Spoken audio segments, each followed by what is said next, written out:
The silence was the thing that undid him. Every alpha king in the history of Artoria had rejected a mate at least once. It was not uncommon. Politics demanded it. Bloodlines demanded it. Sometimes the fates were simply inconvenient, choosing women from the wrong families, the wrong ranks, the wrong circumstances. And when a rejection was delivered, the rejected always wept. They always begged. They fell to their knees, or they screamed, or they pressed their hands to their chests as if they could physically hold the bond together before it snapped. King Kalen had witnessed 3 rejections at his own court in the past decade. He had expected the same from the woman standing before him now. He had not expected this. Lyra of House Voss stood perfectly still in the center of the great hall, her hands loose at her sides, her chin level. She was not beautiful in the way court women were beautiful, not polished or jeweled or arranged. She was a border lord's daughter, dressed in traveling clothes still dusty from the road, her dark hair pinned back with the kind of practicality that suggested she had done it herself. She had arrived only an hour ago, summoned by the royal decree that had gone out across the kingdom 3 months prior. Every unmated female of noble blood between 18 and 25. One would be chosen as queen. The rest would return home. Kalen had looked at her and felt the bond snap into place like a key turning in a lock he hadn't known existed.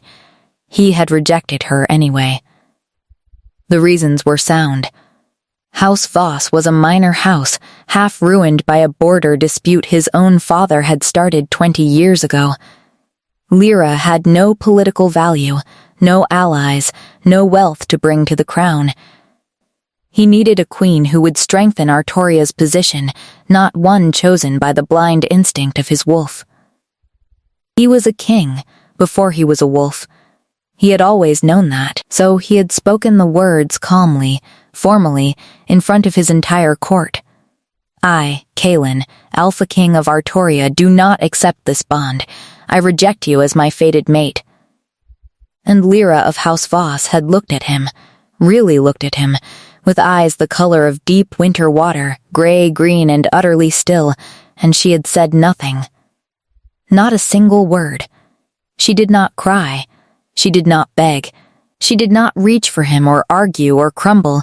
She simply held his gaze for a long moment, long enough that several of his advisors shifted uncomfortably, long enough that the silence in the great hall became a living thing pressing against every chest in the room. Then she dipped her chin in a small, precise nod, as if he had said something entirely unremarkable, like the weather would be fine tomorrow, or dinner would be served at 7. She turned and walked out. And Kalen, King of Artoria, Alpha of 10,000 wolves, conqueror of 3 border wars and survivor of a cursed bloodline that had killed every male in his family before the age of 40, stood in the center of his great hall and felt, for the first time in his adult life, that he had done something he could not take back. He told himself it didn't matter. He told himself this for 3 days. On the 4th day, he called his head advisor into his private study and asked, very casually, whether the woman from House Voss had departed yet. Advisor Renwick, who had served the crown for 30 years and had therefore learned to keep his expression entirely neutral, informed the king that Lady Lyra had not departed. She had been given a guest chamber as protocol required for all summoned nobles, and she had remained there quietly, requesting nothing, causing no trouble, speaking to no one except the maid who brought her meals. She is waiting to be dismissed, Renwick said carefully. Custom requires your formal release before she may leave. Kalen said he understood. He did not send the release. He told himself he was busy. There were trade agreements to review, a border patrol report from the Eastern Ridge, a letter from the Southern King requesting a military alliance meeting. He was a king. He did not have time to think about a quiet woman sitting in a guest chamber 3 floors above him, eating her meals alone, asking for nothing. He thought about her constantly. It was the silence. That was what he could not place. could not organize into something manageable. He had braced himself without realizing it.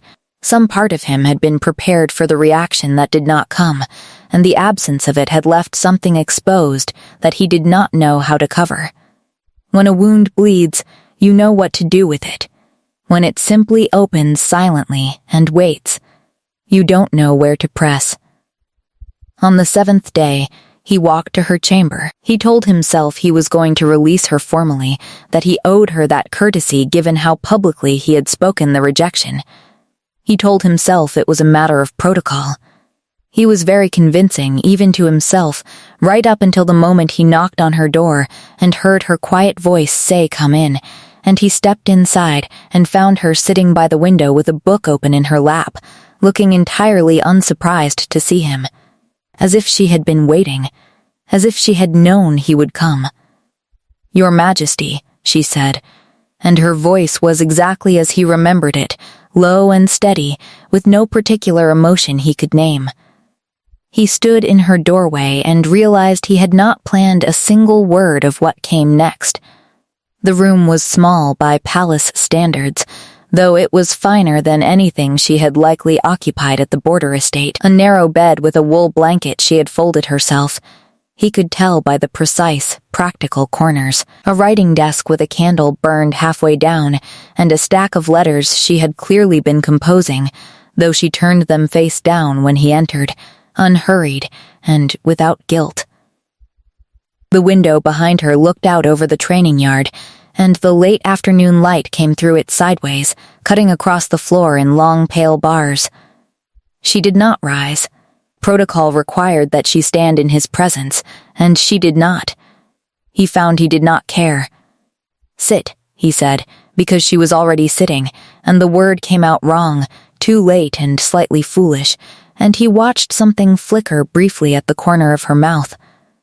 Not quite a smile. Something smaller and more private than that. He stepped fully into the room.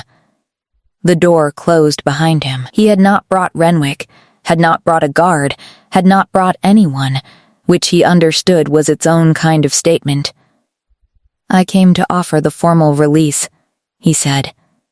She looked at him steadily. "Have you brought the documentation?" He had not. He had not thought about documentation. "Then it isn't formal," she said, and returned her gaze to her book. He stared at her. In 29 years, including 11 as king, no one had turned back to a book while he was standing in front of them. He was not certain there was a protocol for it. He was not certain he wanted there to be. He moved to the chair across from her window and sat down. She looked up again, and this time something shifted in her expression. Something careful and considered, as if she were reassessing a situation she thought she had already mapped. "Your Majesty," she said slowly. "I want to understand something," Kalen said. He had not planned to say this either. He seemed to have stopped planning entirely, which was deeply unlike him and also, disturbingly, felt like relief. "When I spoke the rejection," he said, "you didn't react." She considered this as if it were a reasonable topic of conversation. "No," she agreed. "Why?" She was quiet for a moment. Her fingers rested against the page of her book, not turning it, just resting there. "Because it was your choice to make," she said finally. "I wasn't going to perform grief for a room full of people who didn't know me in order to make them comfortable." He absorbed this. "The performance of grief," he repeated. She looked at him with those gray-green eyes, level and unafraid. "You know what I mean. When something hurts and you're expected to prove it hurts in a specific way, in front of an audience that wants the proof." She paused. "I wasn't going to do that. You were not in pain then. It was not quite a question." She heard the not quite question in it, and answered it anyway. "I didn't say that." The words landed quietly in the space between them. He felt them settle. He should leave. He had a trade agreement review in an hour, and a letter from the Southern King that required a diplomatic response by morning. He was the Alpha King of Artoria, and he had a great many things to do that were not sitting in a small guest chamber talking to a woman he had formally and publicly rejected 7 days ago. "How long have you known?" he asked. "That I was your mate. Since I walked through the doors of the great hall," she said. He had felt it at the same moment. He had watched her enter and felt the bond reach across the room for him. He had rejected her within 15 minutes. "You walked toward me anyway," he said. "What else would I have done?" Her voice held something that might have been faint surprise, as if the question confused her. "Run?" She tilted her head slightly. "I don't run from things, Your Majesty.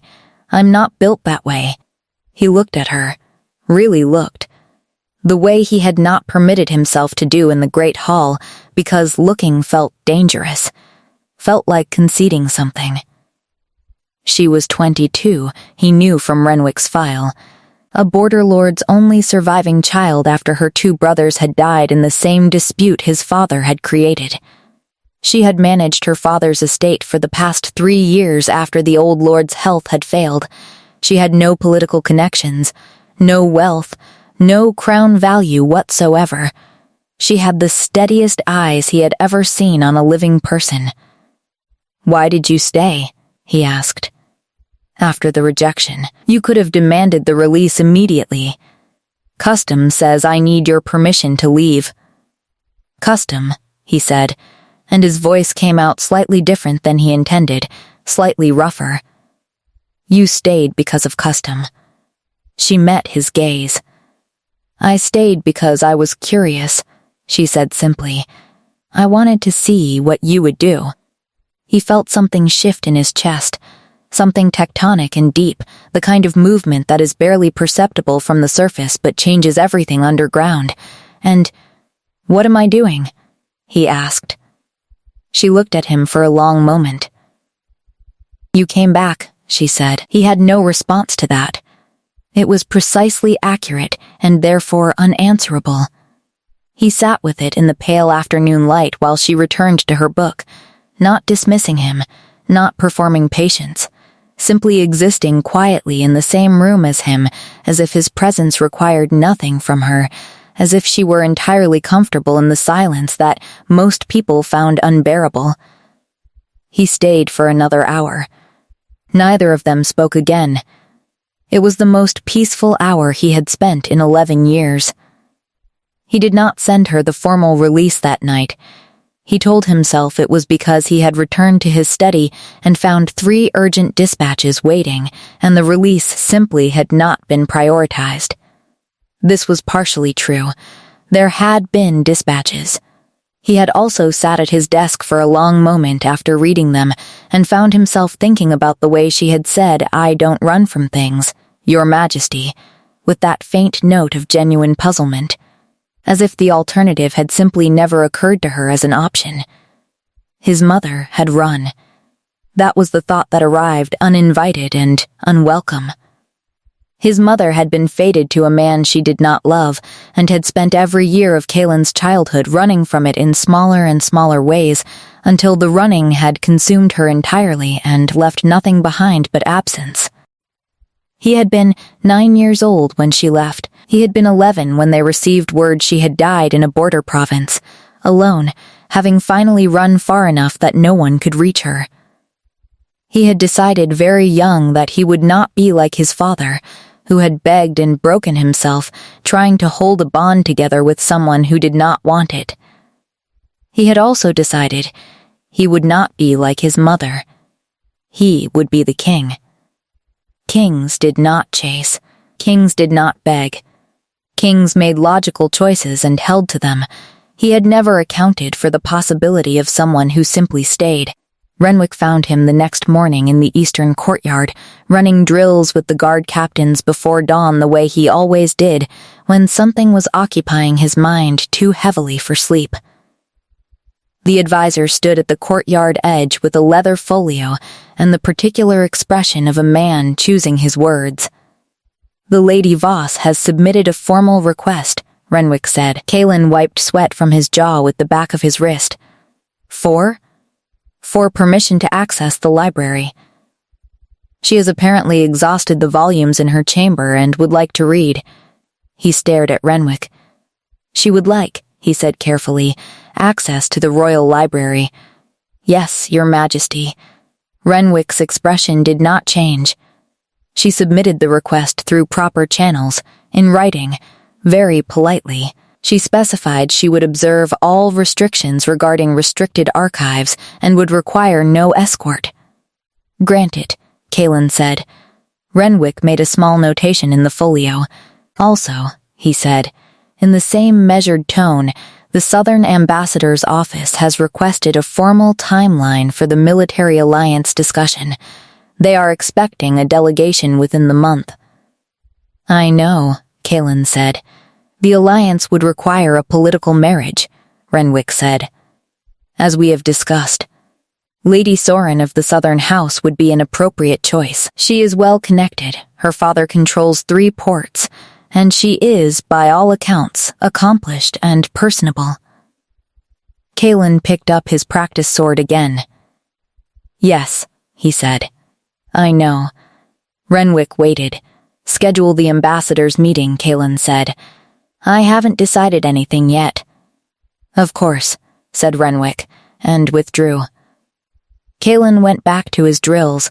He worked until his arms ached and the sun had fully risen, which was longer than usual, and it did not help the way he had hoped. He went to the library at mid-morning. He told himself he had always conducted morning reading in the library when his schedule permitted. This was true. He went to the library most mornings. He was not going because of her. He repeated this to himself with some firmness as he climbed the East Tower stairs. She was at the long reading table near the central window, surrounded by 3 open volumes and a 4th in her hands, and she looked up when he entered with the same unhurried, unsurprised expression that was beginning to feel like something he looked for. Your Majesty, she said. He moved to his usual chair at the head of the table, which happened to be 12 feet from where she was sitting, and opened the dispatch folio he had brought. He did not read the dispatches. What are you reading? He asked, after a silence that felt different from the silences they had shared before, not uncomfortable, but charged, the way air feels before a storm when everything has gone very still and very bright. She held up the volume without looking away from it. Agricultural records from the eastern provinces, 1240 to 1260. She turned a page. The crop rotation patterns during the border conflicts are interesting. She glanced up then. Your father's policies created a food shortage that took 11 years to correct. Most of the official histories don't mention it. He put down his folio. You're reading agricultural records. I manage an estate, she said simply. I'm always looking for patterns. She returned to the text. Also, she added, the official histories in your restricted section are locked, and I honored my agreement not to access them. He found himself almost smiling, which was unusual enough that he catalogued it. He was not, in general, a man who almost smiled at things. I could unlock them, he said. She looked up properly then, and he saw something open briefly in her expression before she contained it. Not suspicion, not hope exactly. Something more considered than either. Why would you do that? Because you're interested in accurate history, and I have accurate history, and you've been sitting in a guest chamber for 8 days having done nothing wrong. The bluntness of it seemed to surprise her. It surprised him, too. She looked at him for a moment. This quiet, steady examination that he was beginning to understand was not judgment, but something more like calibration. She was always figuring out where things were, what they were made of, how they held together under pressure. All right, she said. Thank you.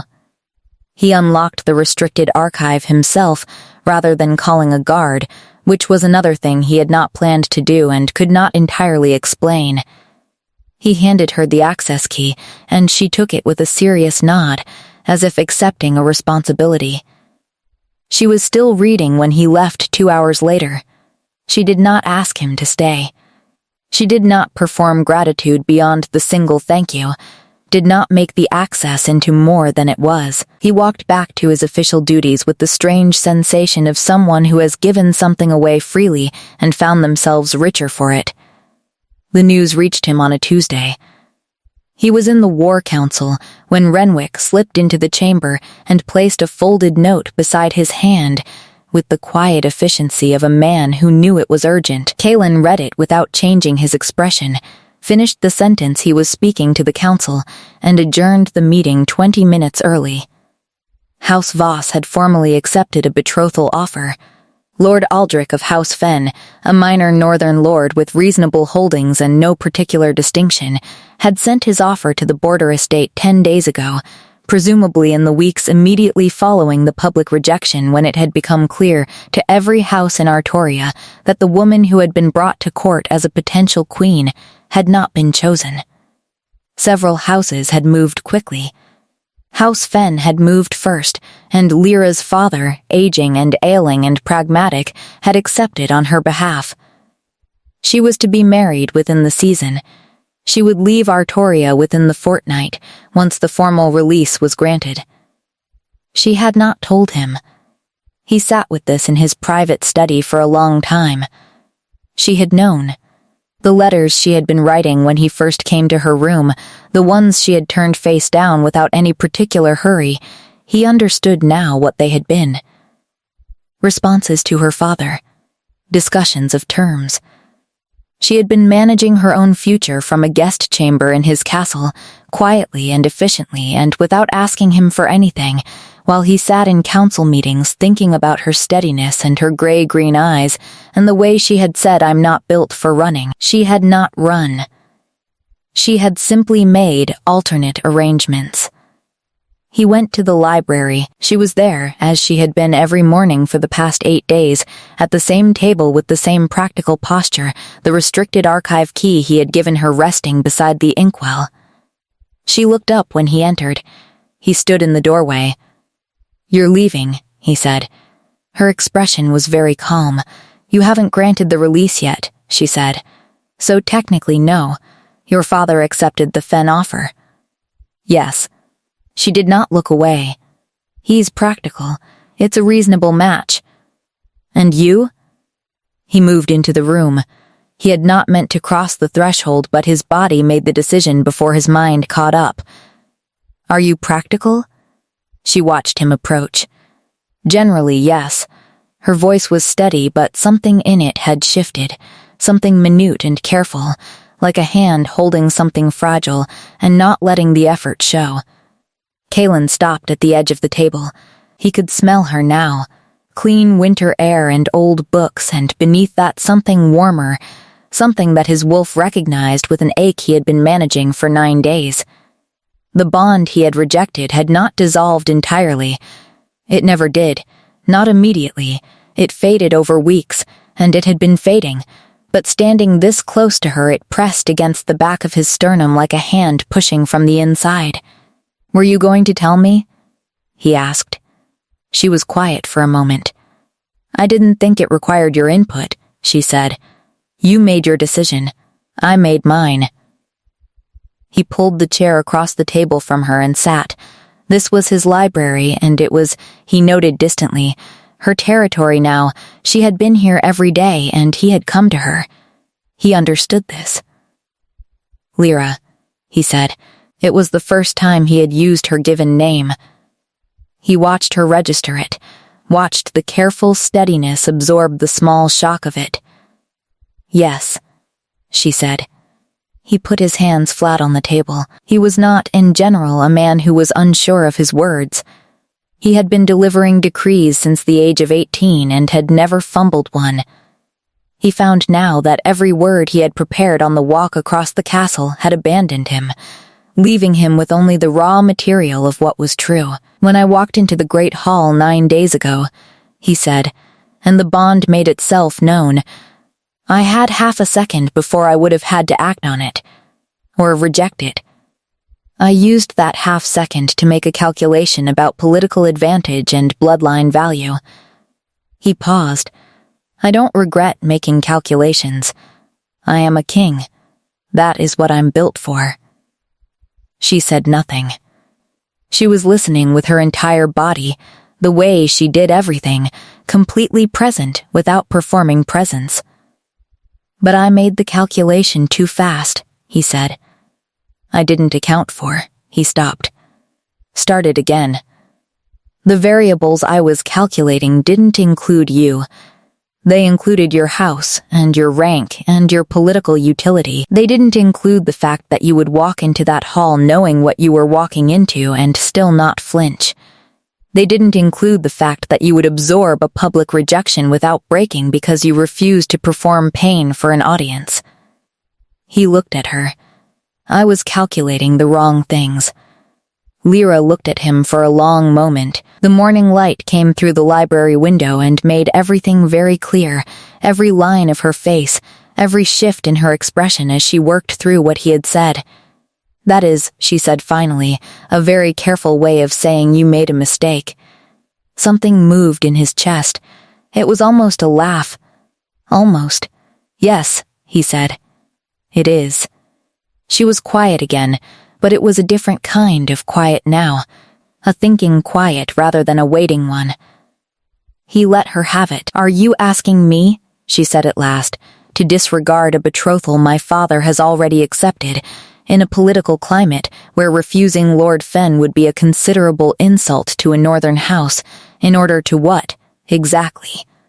Wait and see if the Alpha King changes his mind again?"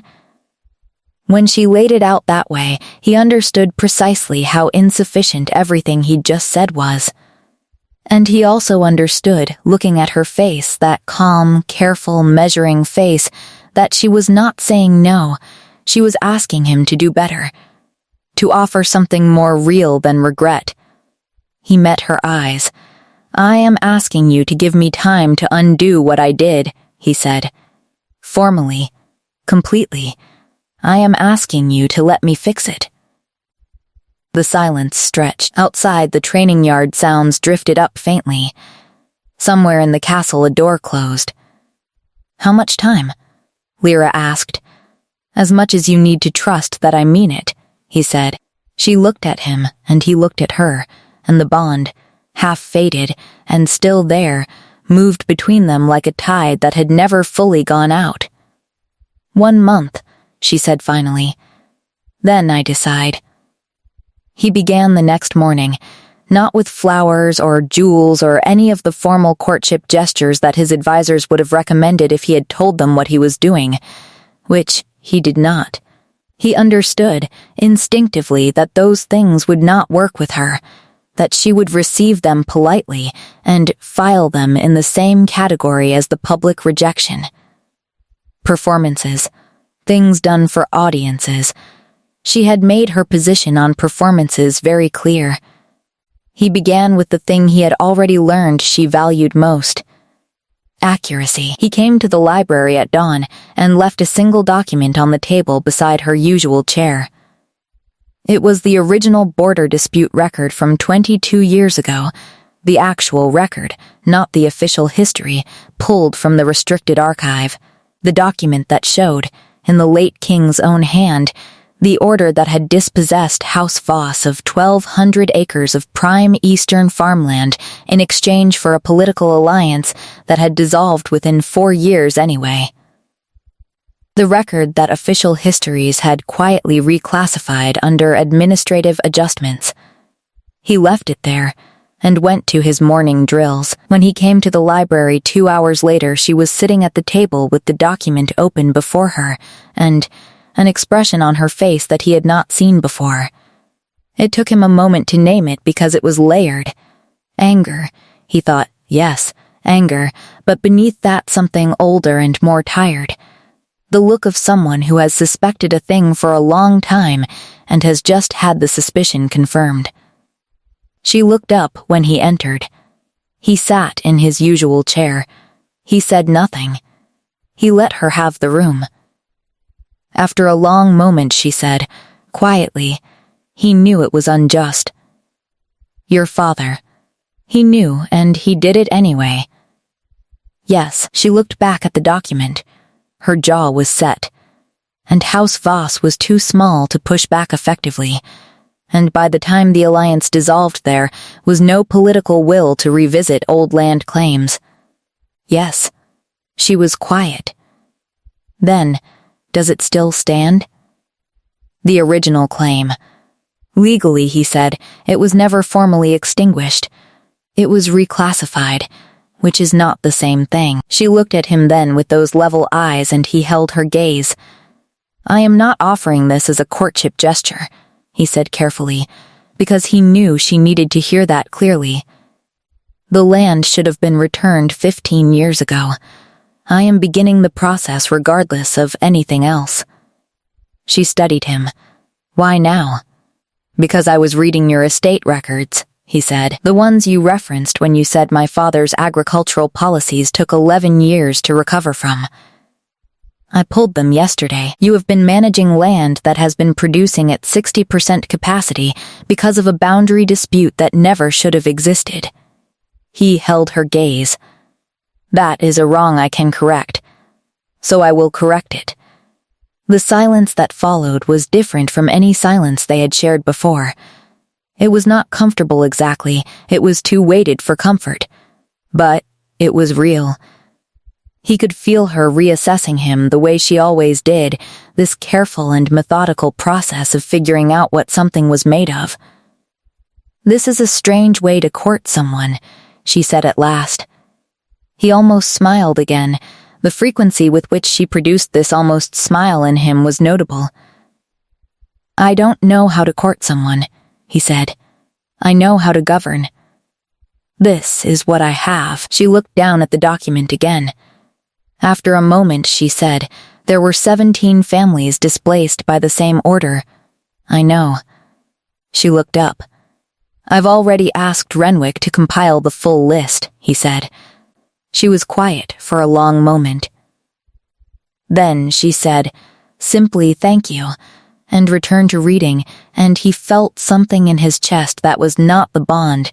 The bond was fading, and what he felt was growing, and he was beginning to understand those were separate things.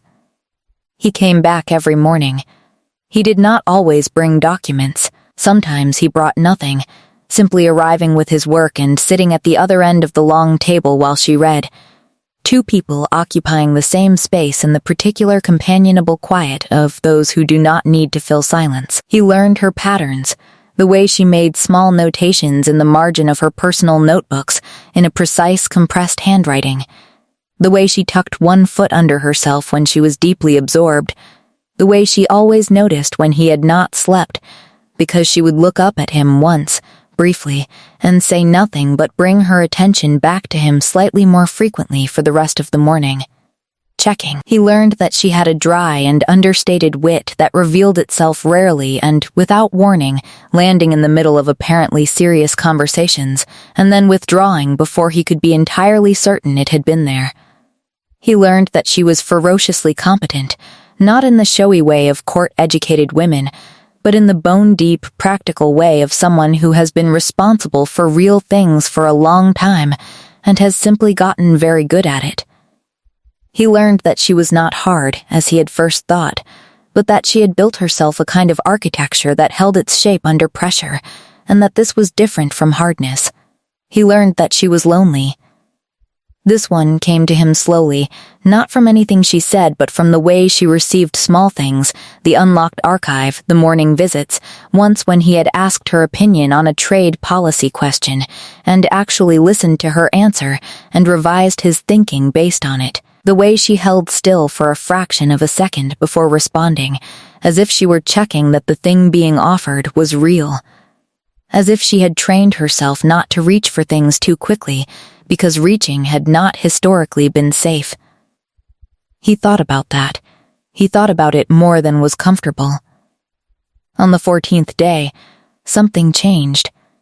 It happened in the small council chamber, not the library. He had asked her, with the careful formality he was still learning to discard, whether she would be willing to review the draft trade agreement with the eastern provinces before he finalized it. He had phrased it as a professional request, Because it was, and because she responded better to professional requests than to personal ones, she had more practice with competence than with being wanted, and he was trying to meet her where she was. She had come to the council chamber and sat across from him and read through the 40-page document with the same focused attention she gave everything, making small notations on a separate page. He had worked through his own dispatches across the table. After an hour, she had slid her notes toward him, and he had read them. And then he had looked up at her. "You caught the loophole in Article 7, he said. She nodded. The language around transit tariffs is ambiguous.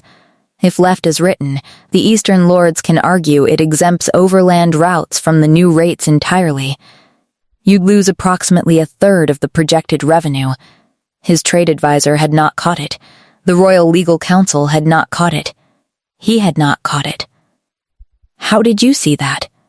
he asked. She looked at him with that level, slightly puzzled expression she sometimes wore when she could not understand why something surprised him. "My father's estate is on the transit route," she said. "I've been dealing with tariff disputes for 3 years. I know what ambiguous language looks like because people have tried to use it against us." He looked at her for a long moment. Then he said, "I need to tell you something." She waited. "When Renwick gave me your file 3 months ago," he said carefully, "it listed Hausfoss as a minor house with no significant court value. No political connections, no military holdings. Revenue below the threshold that was considered meaningful." She nodded. "That is accurate. It did not list," he said, "that you have been single-handedly managing a failing estate for 3 years while your father declined. It did not list that you had restored the grain production to near baseline without outside capital. It did not list that you had negotiated a water rights agreement with the neighboring house that 3 previous lords had failed to resolve." He paused. "I found these things in the estate records. After I started paying attention." She said nothing. Her expression had gone very still. "I made a decision about your value," he said, "based on incomplete information. And I want you to know I understand that the incompleteness was not accidental. People like you, quietly capable people who do not advertise themselves, tend to be invisible to systems that are looking for loudness. I built my assessment of this court on data someone else organized, and the organizing reflected their assumptions." He was not accustomed to saying things like this out loud. It felt like standing in an open field, no walls, nothing overhead. He made himself continue. "I am trying to tell you that I see you, not as a correction to an error, not as a diplomatic gesture." He held her gaze. "I see you, and I was blind to you for 9 days, and then I looked, and I have not been able to stop looking since." The silence went on for a long time. When she finally spoke, her voice was quieter than usual. "That is still," she said slowly, a very careful way of saying something. He let out a breath. "What would you like me to say instead?" She looked at him, not more carefully. Something more was in her face now, not open exactly, but opened, as if something had been set aside. "Tell me," she said, "what you want. Not what you're offering, not what you're correcting, what you actually want." He looked at her across the table.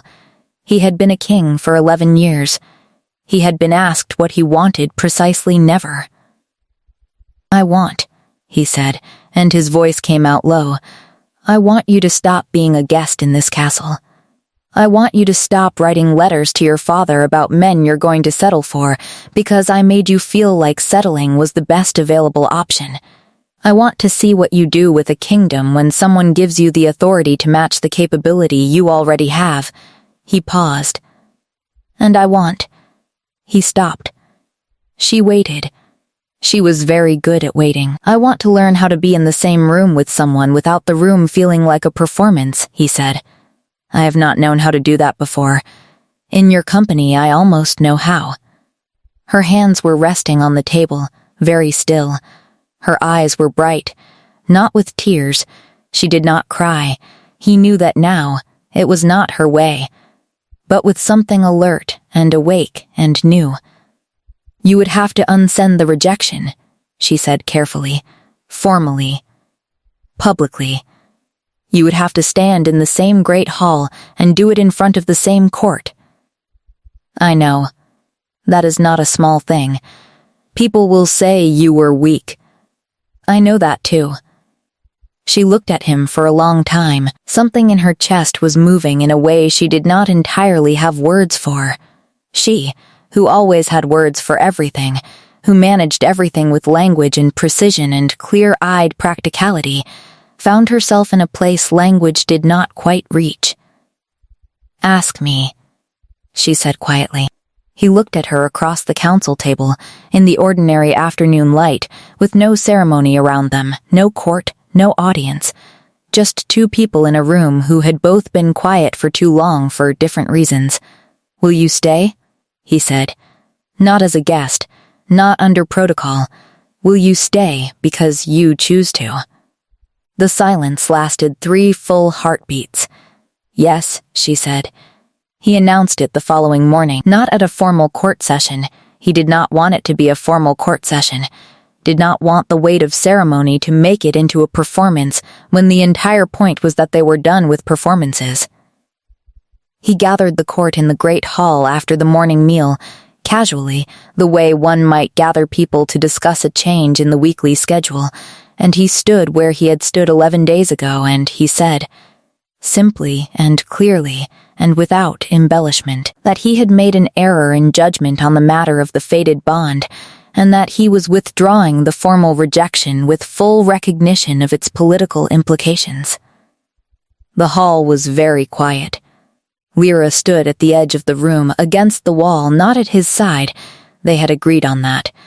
She had asked to be at the edge, and he had understood why. She did not want to be a visual prop for his correction. She wanted to stand in her own place while he stood in his, and both of them chose separately in the same direction. He saw several things in the faces of his court. Surprise. In some of the older advisors, something that might have been relief. In others, the ones who had been quietly compiling lists of politically advantageous candidates, the ones who had already dispatched correspondence to Lady Soren's household, a carefully concealed recalculation. He did not look at Lyra while he spoke. He had told her he would not. He would not make it a scene about her reaction, would not watch her face to see how she received it, would not turn her response into proof of his own redemption. This was not about him being redeemed. This was about a wrong being corrected. He finished speaking and adjourned the gathering without ceremony and walked back to his study. She came to him an hour later. She knocked twice, quietly, and when he said enter, she came in and stood just inside the door, and her face was composed and her hands were still, and she looked at him with those gray-green eyes that had not blinked when he had rejected her in front of 100 people 11 days ago. "How are you?" he asked. She thought about this with the seriousness she gave everything. "Fine," she said. The word held layers, not dismissive, but a true and considered assessment. Fine as in standing, intact, clear on who I am. "Good," he said.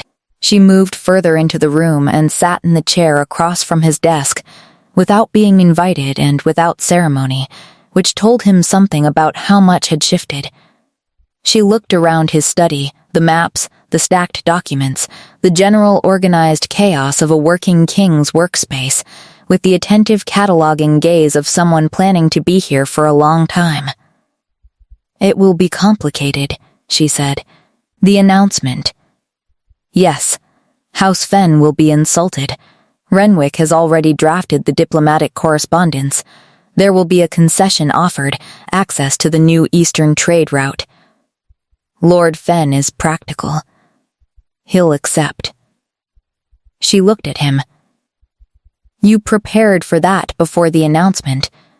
Of course, something moved in her expression, not surprise exactly, but its quieter cousin, the small recalibration that happens when something turns out to be exactly what it appeared to be.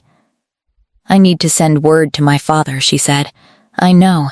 You may use the royal courier. She nodded. He'll be relieved, she said, and there was something very dry in it, and also something old and unsentimental. He wants the estate settled before he dies. This is settling, even if it wasn't the version he expected. There was a silence, not uncomfortable. Their silences had never been uncomfortable. I need to ask you something, she said. He put down the document he had been pretending to read. Yes, you said, in the council chamber, she began carefully, that you want to see what I do with authority to match my capability. She paused. Did you mean that? Yes. She looked at him steadily. Because there are 17 families whose land was taken by your father's order, and the process I imagine you have begun moves through official channels at official pace, which means probably years. He said nothing. I know these families, she said. I grew up on the border. I know their situations. I know the land disputes. I know the specific legal obstacles in each case. She met his eyes. Give me the authority and I will have the restorations drafted within 6 weeks. He looked at her for a long moment. Then he picked up the document he had been pretending to read and held it out to her. She took it. Read the heading. Looked up at him. It was a provisional authority document. Already drafted. Already signed, granting the Lady Lyra Voss, future Queen of Artoria, full discretionary power over the eastern border claims resolution. He had done it 3 days ago, when he had started to understand what she was. She looked at the document for a long time. He watched her work to keep her expression steady, and watched her not quite succeed. Watched something warm and real and surprised move across her face before she brought it back under control. You were very confident, she said, that I'd say yes. He held her gaze. No, he said. I was very certain you were the right person for the work regardless of what you decided about me. She was quiet. The document rested in her hands. After a long moment, she said, her voice slightly lower than usual, I would like to learn how to be in a room without performing, too. I haven't known how to do that either, for different reasons. He nodded. He understood the different reasons. Then they sat in his study in the afternoon light, each with their own work, in the particular silence of 2 people who have stopped pretending and started beginning. And outside the castle, the kingdom went about its business entirely unaware that in a room in the eastern wing, something quiet and real and unhurried was becoming itself. The weeks that followed had a rhythm to them. She moved from the guest chamber to the Queen's suite on the 3rd week, not because anyone demanded it, but because Renwick had gently noted that the formal betrothal announcement had gone out to all noble houses, and it would be appropriate for the future queen to occupy the appropriate chambers.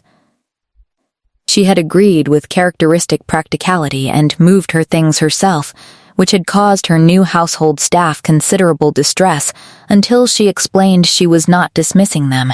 She simply did not need assistance with carrying books. She kept the key to the restricted archive.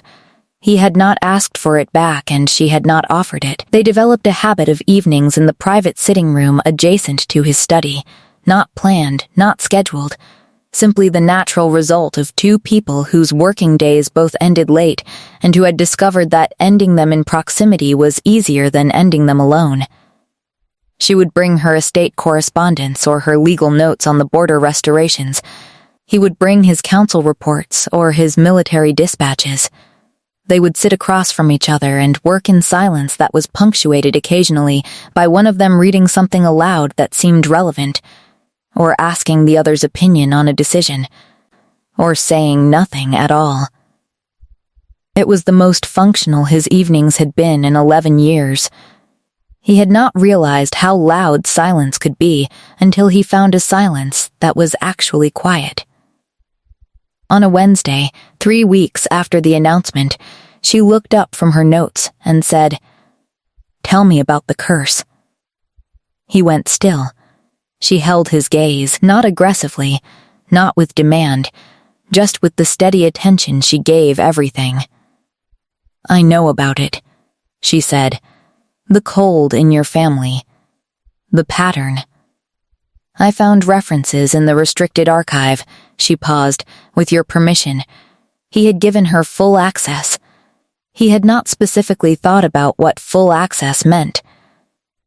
He put down his report. He thought about the answer for a long moment, which she allowed him, watching without pressing.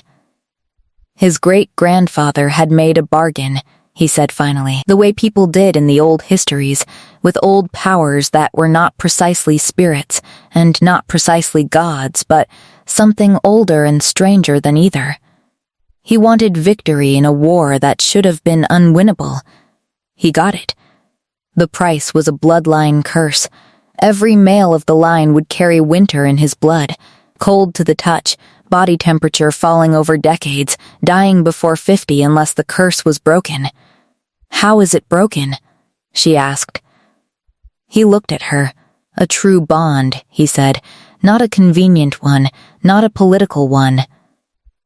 The genuine fated bond, accepted and completed."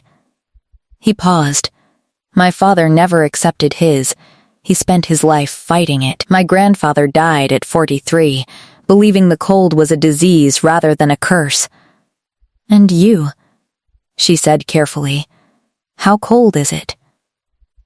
He held out his hand across the table, palm up. She reached out and pressed her fingers to his wrist, at the pulse point. He watched her face. He saw the moment she felt it, the temperature of him, not just cool but genuinely cold, the kind of cold that should not exist inside a living body. She did not pull away. She wrapped her hand around his wrist and held it. "Does it hurt?" she asked. "Not the cold itself," he said. "The isolation is harder." She was quiet, her hand still warm and real against his wrist. "When you rejected the bond," she said slowly, "you were also," she stopped. Started again. "You understood that the rejection meant the curse would continue, that you would keep getting colder." Yes. She looked at him with something in her face that he was not yet skilled enough to read fully. He was learning her expressions the way you learn a new language, from context and immersion, and some of them were still new. This one was part anger, part something that might have been pain on his behalf, and underneath both of them something fierce and decided. "Why?" she said. "Why would you choose that?" He held her gaze, "Because the alternative was binding someone to me by need rather than choice." He paused. "I could feel what the bond would mean for my survival. I could also feel that it would be using you. I calculated that it was better to choose the cold than to accept a bond where my need was the primary force." She stared at him. "That," she said, "is the most profoundly foolish thing I have ever heard." Something in his chest moved. He almost laughed. Almost. "You were willing to die," she said, "rather than accept something that might have helped you because you thought I couldn't handle the complexity." She held his wrist tighter, not roughly, just firmly, anchoring. "I am not fragile. You do not have to protect me from complicated things." "I understand that now," he said quietly. "Do you?" She looked at him. "Because what I am hearing is that you have spent years treating the possibility of needing someone as equivalent to wronging them, and that is," she searched for the word, "that is not how need works. That is not what it is." He said nothing. He was listening with the careful attention of someone receiving information about themselves that they did not know they needed. "Need is not a trap," she said. "It's not a manipulation. It is just the truth of being alive." She paused. "I need things too. I needed for someone to look at the border records and be angry on behalf of 17 families. I needed to be asked for my opinion and have it actually change something." She met his eyes. "I needed you to come back to my room. That doesn't make me weak. It makes me honest." He looked at her for a long moment. "You are," he said slowly, quite extraordinary. She made a small sound that was not quite dismissal and not quite acceptance, something in between. She had not let go of his wrist. I am going to break the curse, she said. Not because you need me to, because the curse was unjust and your great-grandfather made a stupid bargain and you should not have to be cold for the rest of your shortened life because of a war he fought before your grandfather was born. She paused. And also because I choose to. Both things can be true simultaneously. He looked at their joined hands, her warm, his cold, the contrast stark and obvious. Both things can be true. He agreed. The bond completed on a night when no one was watching and nothing was ceremonial. They had been sitting in the private sitting room for 3 hours. She had finished her border restoration drafts, 6 weeks she had promised, and she had done it in 4, with a thoroughness that had made his legal counsel quietly panicked and privately impressed, and she had set the notes aside and looked at him in the way she sometimes did when the work was done and something else was present in the room. He had put his work down too. They had been learning each other slowly, carefully, in the way of 2 people who had both been burned by speed and had agreed without saying so to let things arrive in their own time. There had been evenings that ended with her hand in his on the walk from the sitting room to the hall where their suites separated. There had been a morning when he had arrived at the library to find her asleep in the chair, her cheek against her notes, and he had draped his own coat around her shoulders and left without waking her, and spent the morning in his study with a particular warmth in his chest that no coat could explain. There had been a day in the Eastern Gardens when she had been reviewing a disputed land map, and he had come to stand behind her to look at it, and had stayed, and stayed, and the space between them had compressed very slowly until his chin was beside her temple, and neither of them was looking at the map anymore, and she had turned her head slightly, and they had been very close. And then she had said, quietly and without fanfare, you can, and so he had. The first kiss had been brief, careful, cold on his side, and warm on hers and over, before either of them had entirely processed it, followed by a silence of the companionable kind where both of them looked at the map again and did not speak for a full minute, and then she had said, still looking at the map, again, please, and so that had happened too. They had moved slowly after that as well. Not from uncertainty, but from preference. They were both people who found that slow things held their shape better, that things built in increments were sturdier than things rushed toward. They talked in the evenings. They sat in comfortable parallel work. They walked the Eastern Gardens when the weather was cool, and she pointed out the mistakes in the garden's drainage plan, with the focused irritation of someone who had spent years solving water-related agricultural problems and found bad drainage personally offensive. He found her endlessly interesting. This surprised him. He had expected admiration, had expected the bond's pull, had not expected to find her actively fascinating, her mind, the way it worked.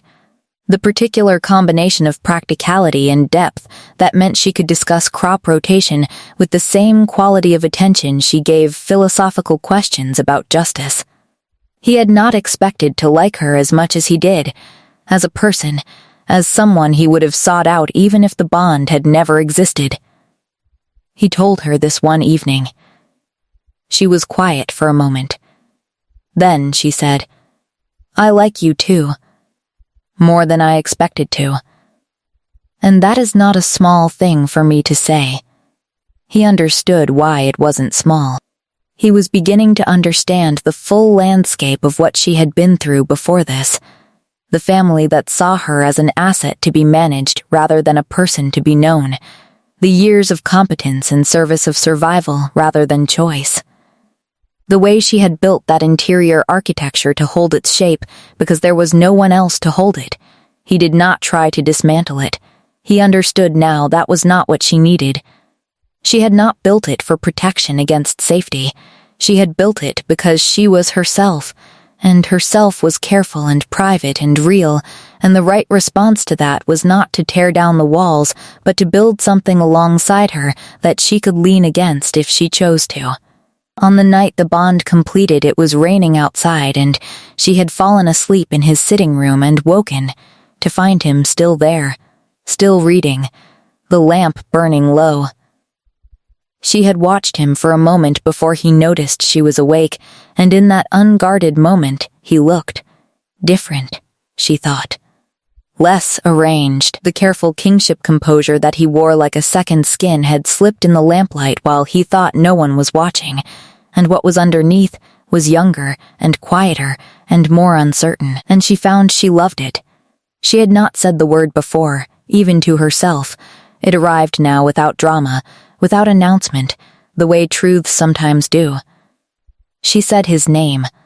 Just that, Kalen, not your majesty, not the formal address, just his name, and he looked up, and she looked at him in the lamplight and said, "I think we should complete the bond."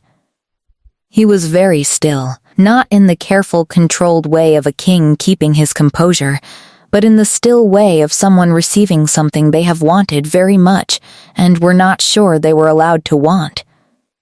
"Are you certain?" he asked. She considered this with the full seriousness she gave all important things. "Yes," she said. Not because of the curse. She met his eyes. "Because I want to." Both things are true, but this one matters more. He set down his book. He rose from his chair. He crossed the room to where she was sitting and crouched before her so they were level, eye to eye, no height differential, no ceremony, and he took her hands in his cold ones. "I am going to spend," he said, "a very long time making up for the 11 days I was a fool." She looked at him steadily. "That sounds acceptable," she said. He kissed her hands, knuckles, fingers, the inside of her wrist where he could feel her pulse warm and fast against his cold mouth, and she pulled him forward, and then they were close in the lamplight in the rain, and the bond moved between them like a tide coming in, and this time neither of them turned from it. The cold began to leave him within a week. It happened gradually, the way the bond had built, not in a dramatic moment but in increments, like a winter retreating. He noticed it first in his hands, which had always been the worst of it, the first place the cold had settled when he was 18, and would be the last place to release it. He woke one morning to find them only cool rather than cold, and lay in the gray early light next to Lyra's warmth, feeling something he could not immediately name. She noticed before he could tell her. She was reviewing documents in the sitting room when she reached for his hand to pass him a page and paused, her fingers wrapped around his. She looked at him. "You're warmer," she said. He looked at their hands. Yes, she looked at him for a long moment with an expression he had learned by now. It was the one she wore when she was absorbing something she had been hoping for, but had not let herself rely on. "How long?" she asked. He had not told her everything about the progression. She had read what was in the archive, but the archive did not hold the full truth of what cold felt like from inside it. The way it had been getting worse each year, the way he had started wearing extra layers in the summer and still felt it, the way he had begun, quietly and without telling anyone, to prepare for the possibility that he would not reach 40. 5 years ago, he said, I was already colder than my father had been at this stage. She was quiet. Her hand had not released his. "Then we have a lot of time to make up for," she said finally. "Practically." Her voice was slightly rough at the edge, and he understood that was as much as she would let show, and he honored it. The border restorations were ratified on the 40th day, all 17 families. The land grant reversals had been drafted by Lyra, reviewed by the legal council, and signed by Kalen with the full force of royal decree. She had managed it with the focused efficiency that characterized everything she did, personally corresponding with each family, arranging surveys of the returned lands, ensuring the legal language was airtight enough that it could not be quietly reclassified again in 30 years by a future king with different priorities. He had watched her do all of it. He had watched her in council, where she sat now as his formal partner queen, not at the foot of the table but at his right hand. Because he had asked her where she wanted to sit, and she had said where I can see everyone's face, which had told him everything about how she operated. He had watched the council members adjust to her, the initial skepticism that happened quietly and in glances rather than voices. The gradual shift that occurred when they realized she had read everything they had read, and also things they had not thought to read, and that her questions were the specific, informed kind that required real answers rather than diplomatic ones. He had watched her in the eastern provinces when they made the formal trip to oversee the first land grants returned. She had walked the boundary lines with the families herself, had spoken to them with the directness of someone who had been one difficulty away from their situation, and he had seen them look at her, this young woman who was about to be their queen, with something that was not the formal deference of court, but the particular respect people extend to those who have actually shown up. He was proud of her. The feeling was enormous and quiet and specific, nothing like the broad, abstract pride of a king in his kingdom. This was personal. This was earned. She came to him one evening with a letter from her father. She held it without offering it to him, and he did not ask to read it. She stood by the window with the light behind her, and he watched her face. "He's happy," she said. She paused. "That I'm settled. That the estate will pass to a proper heir eventually. That House Voss will have a queen in the family." He heard what was underneath this. "Does he know you?" he asked. "Not the estate value. Does he know who you are?" She was quiet for a long moment. "He never needed to," she said finally. "I was useful to him, and he treated me well enough. And that was what we were." Kalen crossed the room. He did not say anything, because there was nothing to say that would correct 22 years, and he had learned that she did not want things corrected. She wanted them witnessed. So he stood beside her, and she leaned against him, briefly, the kind of lean that is not weakness but a small, deliberate release, and he stayed very still so she could feel that the thing she was leaning against would not move. After a moment, she straightened. "I want to build something different," she said. "For the kingdom." She glanced at him. "The way I was invisible to your court systems. There are a great many people in this kingdom who are invisible to those systems. Capable people who don't advertise themselves, who are in the wrong houses or the wrong classes or the wrong gender and therefore don't get counted." She paused. "I would like to change some of the counting." He nodded. She looked at him sideways. "You don't want to know what I have in mind?" He almost smiled. "Tell me," he said. She told him. He listened to her for an hour. He asked questions that made her revise 2 of her approaches and sharpen 3 others. She asked him questions about which political obstacles were structural versus personal, which could be routed around and which required direct engagement. They stood by the window as the evening came down and talked about the kingdom the way 2 people talk about something that belongs to both of them, neither performing, neither asking permission, just thinking out loud together. This is what I wanted, he thought. Not a queen who would stand beside him and look appropriate. A person who would stand beside him and think. The coronation was set for the first day of spring. She had not asked for it to be spring. That had been her household staff's suggestion, and she had agreed because spring seemed logical, rather than because she cared about simples. He knew this because she had told him so, directly, on the evening the date was announced, in the mild tone of someone heading off a potential misunderstanding. "I don't need it to mean something," she had said. "It just needs to happen on a day that makes practical sense for the travel of the noble houses." He had found this enormously clarifying, the way she always was. In the weeks before the coronation, she threw herself into the practical work of queenship, with the energy of someone who has spent a long time doing difficult things with inadequate resources and has been handed, somewhat suddenly, adequate ones. The Academy for Border Studies, her name for it, deliberately unglamorous, was her primary project, a formal institution for training young people from minor and common houses in estate management, law, agricultural planning, land rights. The thing she had needed and never had, formalized and made available. The noble houses had opinions about it. Several opinions, expressed in several directions, ranging from enthusiastic support from the houses whose own children would benefit to careful skepticism from those who preferred that certain kinds of knowledge remain in certain kinds of hands. She received all opinions with the same level attention and responded to concerns with such thorough preparedness that the conversations tended to reach the same place.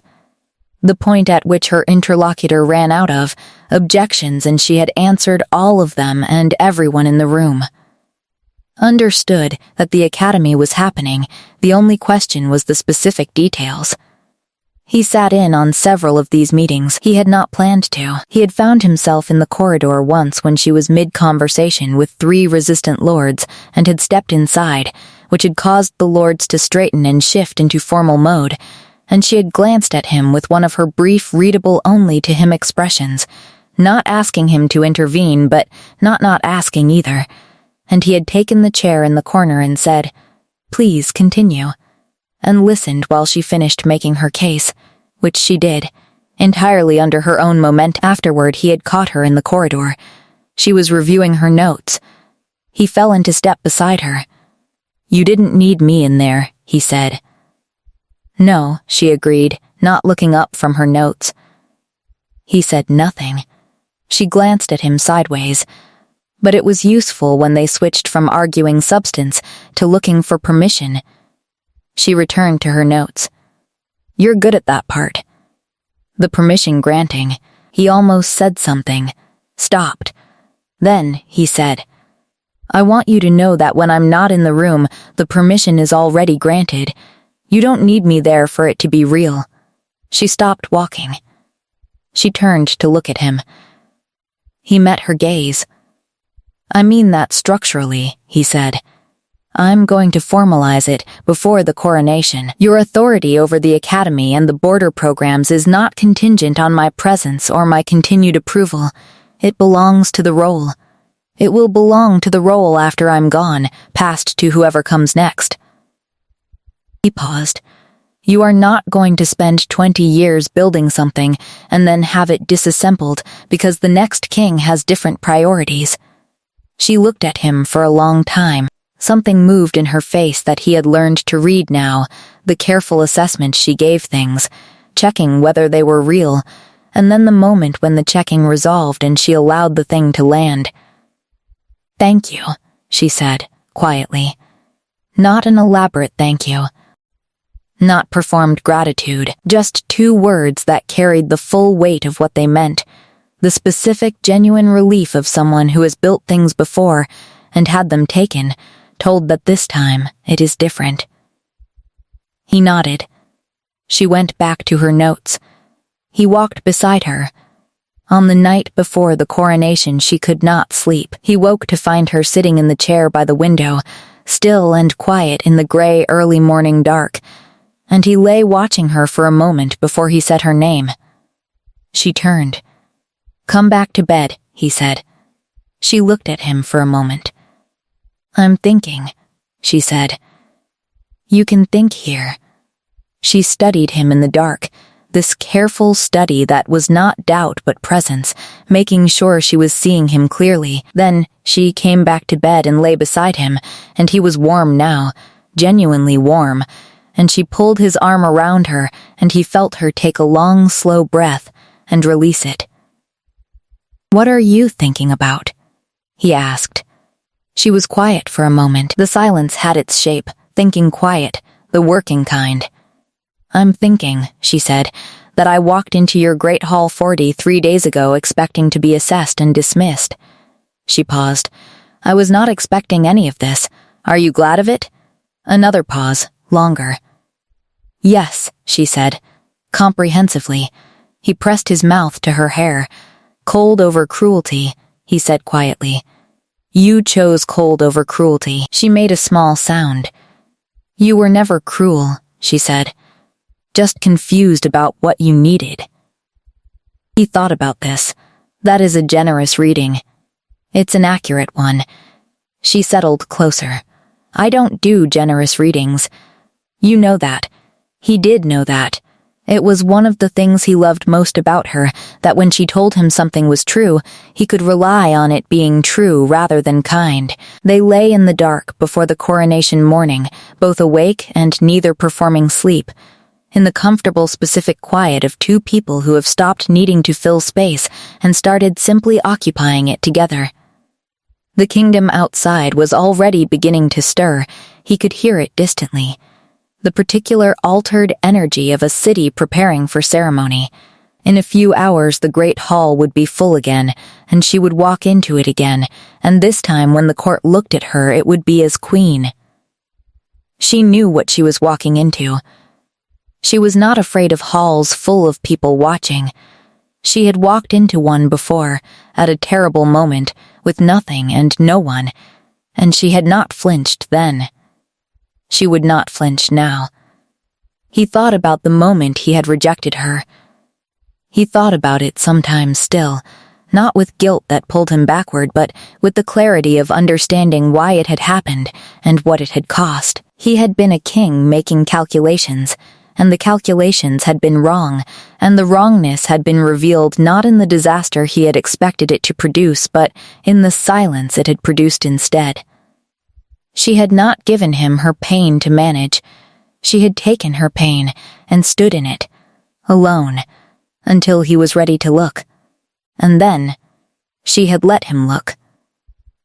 That was courage of a particular kind, not the loud kind, the kind that holds its shape in the dark.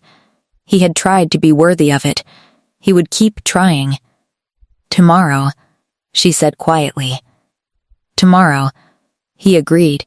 She took his hand and held it, his warm hand in her warm one, and outside the spring morning came slowly up over Artoria, pale gold and unhurried, and inside the castle in the queen's chamber a king and a queen lay quietly together on the edge of everything that was about to begin, and neither of them needed to say anything else, because everything that mattered had already been said, in the silences between the words. In the patience and the staying and the choosing, again and again and again, without performance, without audience, without anything except the plain and solid truth of two people who had found in each other the one thing neither had known they were looking for.